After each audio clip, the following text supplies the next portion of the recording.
Once former U.S. President Barack Obama said that unless those living in America are Native Americans, they came from somewhere else. You know, unless you're one of the first Americans, a Native American, you came from someplace else. This literally made people think about whether people living and ruling over places all around the world are actual natives.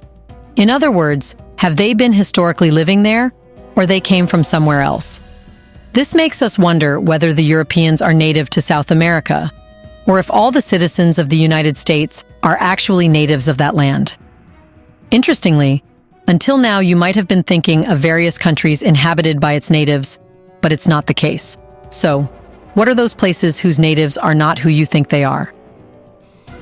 Welcome to a new episode of Uncovering Untold Stories, a channel where we talk about the secret and hidden historical stories, events and incidents of the past that find their roots in either religious or history books.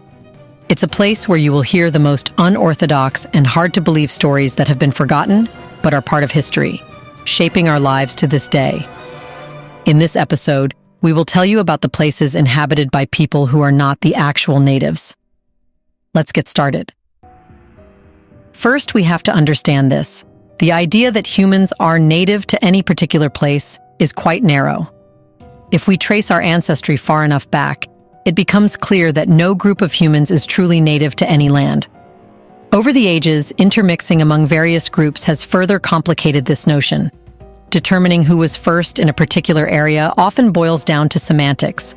For example, both European and African descendants have claimed that the indigenous peoples of the Americas originally came from their continents, arguing that they are the true natives of the Americas.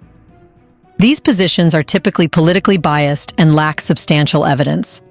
Archaeological findings have shown that the Americas were inhabited much earlier than previously thought. Initially, it was believed humans arrived in the Americas about 10,000 years ago, but more recent evidence suggests it could be as far back as 13,000, 16,000, or even 20,000 years ago. A particularly puzzling discovery for historians is the presence of significant traces of Australian ancestry in some isolated South American tribes, especially in the Amazon rainforest, and possibly in the Yakima inhabitants of Tierra del Fuego. These people are thought to be descended from some of the earliest migrants to the Americas.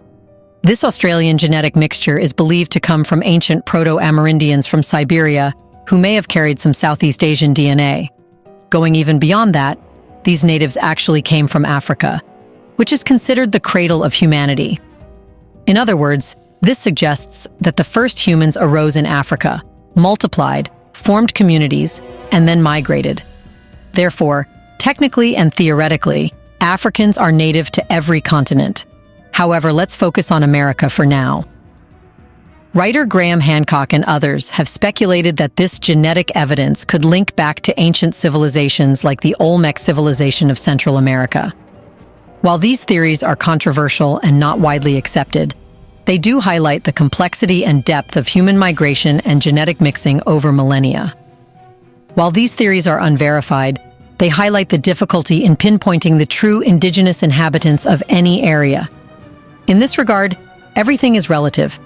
However, there are instances where initial human habitation is well documented and supported by solid evidence. Defining human nativity as the first group of modern humans to create permanent settlements on an isolated landmass provides a clear framework for understanding indigenous populations.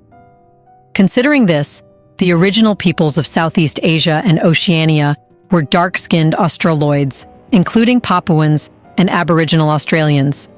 In contrast, Negritos, also indigenous to this region, are now a small minority living in the mountainous interiors of lands like the Malay Peninsula in Malaysia. An interesting aspect of this history is that ancient Proto-Australoids never reached some islands before Austronesians of East Asian descent arrived.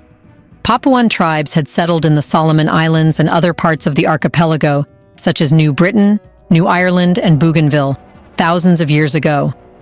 However, more remote islands like Vanuatu, Fiji, and New Caledonia remained untouched by humans until the Polynesians arrived around 3,000 to 4,000 years ago.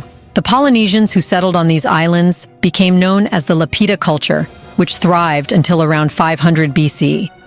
The arrival of the Lapita people was significant, marking the beginning of human habitation in these remote regions.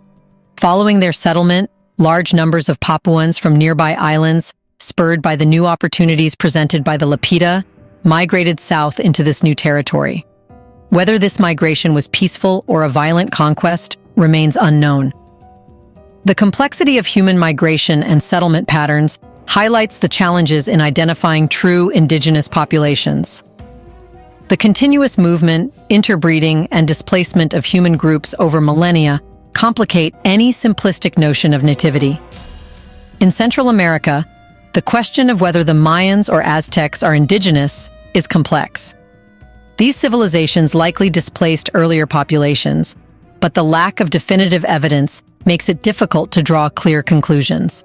Similarly, the ancient populations of Southeast Asia and Oceania offer a fascinating study of human migration, showing how new arrivals can completely transform a region's demographic and cultural landscape.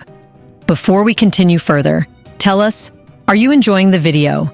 If yes, please like and share the video and subscribe to our channel to watch more videos about little heard and untold real historical stories. Let's continue now. Geneticists have uncovered a fascinating shift in the genetics of populations in Fiji, New Caledonia, and Vanuatu. These populations were initially genetically similar to East Asians, much like other Polynesians. However, over time, their genetic makeup transitioned to resemble that of the Papuans, indigenous to Papua New Guinea. Despite this significant genetic shift, they retained their Austronesian languages, resulting in a unique combination of linguistic and genetic profiles.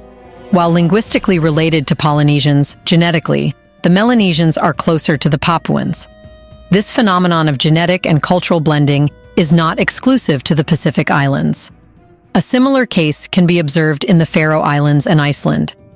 Originally inhabited by Celtic peoples from the British Isles, these islands became part of the Norse or Scandinavian culture, with the arrival of Norse Vikings. Genetic studies reveal that modern inhabitants still carry Celtic ancestry, a consequence of the Vikings taking many Celtic men and women as slaves and war brides. Thus, the populations of the Faroe Islands and Iceland are a blend of Norse and Celtic ancestry, despite their predominantly Scandinavian culture. European islands have their own complex histories of human habitation. The Norwegian island of Svalbard, located in the Arctic Circle, was discovered and settled by the Dutch in the early 17th century. The settlement of Smeerenburg became a battleground, with British, Russian, and French forces vying for control until Norway annexed it. Another intriguing example is the Canary Islands, located off the coast of North Africa. Part of a larger island chain known as Macaronesia, the Canary Islands are now part of Spain. Initially inhabited by the Guanche and Amazigh or Berber people, similar to those in Morocco or Algeria, the islands were quickly subjugated and incorporated into the Spanish Empire after their discovery by the Spaniards. Migration from mainland Spain and intermixing with the native Guanche population led to a Hispanicized population. Although the Guanche language became extinct, modern Canary Islanders retain about 10 to 20% of their genes from the original inhabitants.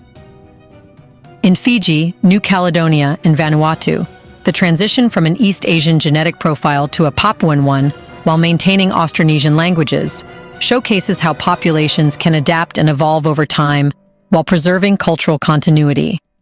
Similarly, the Faroe Islands and Iceland demonstrate how initial Celtic inhabitants were culturally and genetically absorbed by Norse settlers, creating a blended population with a predominantly Scandinavian culture. As for the islands in the Atlantic Ocean, when Portuguese explorers stumbled upon islands like Cape Verde, the Azores, and Madeira, they found these places completely uninhabited. As a result, the Portuguese became the native inhabitants of these islands by default. Cape Verde, in particular, stands out because its modern population predominantly consists of mixed-race individuals with both West African and European ancestry. Meanwhile, the current residents of the Azores and Madeira are mostly Portuguese, with some minor African and Canarian ancestry. The colonial era brought numerous other consequences, including the settlement of many remote, previously uninhabited islands by various European powers. Some of these islands have since been abandoned or experienced significant demographic changes, due to later waves of migration. Among these islands are the Mascarene Islands in the Indian Ocean, which are considered part of the African continent and lie west of Madagascar, itself an isolated location. The Mascarene Islands, which include Mauritius, Réunion, and the Seychelles, were initially discovered by Arab sailors and later by the Portuguese. However, they were not permanently inhabited until the 17th century, when the Dutch established a short-lived settlement. This Dutch settlement on Mauritius lasted around 20 years before it was abandoned, with most Dutch settlers evacuating. Later, the French took control of these islands and imported many slaves from Madagascar and Africa, as well as indentured servants from southern India and China. This massive influx of people completely transformed the demographic makeup of these islands, making it hard to believe that Europeans were once considered the native inhabitants of these remote lands. Historians and archaeologists believe that the first permanent inhabitants of Madagascar were Austronesians from Southeast Asia. This means that the original natives of Africa's largest island were Asians, not Africans. It was not until around 1000 AD that large numbers of Bantu people, part of the broader Bantu expansion, arrived on the western side of the island. They quickly began intermixing with the Austronesians, along with people from the Middle East and South Asia, drastically transforming the population. This complex history mirrors what occurred in the Melanesian islands of the Pacific. The Austronesians were renowned seafarers, traveling thousands of miles across the oceans. However, it was the British who truly excelled in oceanic exploration, establishing settlements on almost every continent and some of the most secluded islands in the world. Notable among these are the islands of St. Helena, Ascension, and Tristan da Cunha, in the middle of the South Atlantic Ocean. These islands eventually became prominent British prison colonies, hosting exiles such as Napoleon Bonaparte and the brother of Shaka Zulu, along with thousands of Boer prisoners from South Africa. Today, the population of these islands reflects a mix of British, African, Indian, and Chinese ancestry. Then comes Bermuda, a remote island in the North Atlantic Ocean, which was entirely uninhabited when the first English settlers arrived. Over the centuries, Bermuda's population has undergone significant transformation. Today, the island's residents are predominantly of African descent, reflecting a rich and complex history. In the early 17th century, English Puritans established the first settlement in Bermuda, bringing with them a small number of slaves. These enslaved individuals and their descendants became an integral part of Bermuda's society. Despite the island's initial English settlement, the current Bermudian population showcases a predominantly African heritage, highlighting the evolving nature of cultural and demographic identity. Another fascinating example of European settlement is Providence Island, situated between Colombia and Central America. In the 17th century, English Puritans settled on this uninhabited island, bringing along a modest number of slaves. Over time, these slaves were integrated into the local population, and today, the majority of Providence Island's inhabitants are descendants of these early settlers and slaves. Although a small number of people of English descent remain, the primary language spoken on the island is English, and the population's ancestry reflects a unique blend of its historical roots. Antarctica, the southernmost and least explored continent, presents an even more intriguing case. The first person born on the icy expanse of Antarctica was an Argentine in January 1978, shortly followed by a Chilean woman born in May of that same year. However, claims to the title of first person born in the Antarctic region are varied. A Norwegian woman was born on South Georgia Island, near Antarctica, in 1913, and an Australian man was born on the neighboring Kerguelen Islands in 1858. These various claims add complexity to determining who can truly be considered the native inhabitants of Antarctica. However, it should be known that it's our current belief that Antarctica was never inhabited by ancient humans. Therefore, people born there in recent history are being called their native, following the definition of nativity. As a result, we have to confess that it's hard to know the natives or indigenous people of different parts of the world. Firstly, many indigenous cultures relied on oral traditions rather than written records. Their histories, customs, and genealogies were passed down verbally from one generation to the next. Without written documentation, tracing their exact origins becomes difficult. European colonization further complicated matters.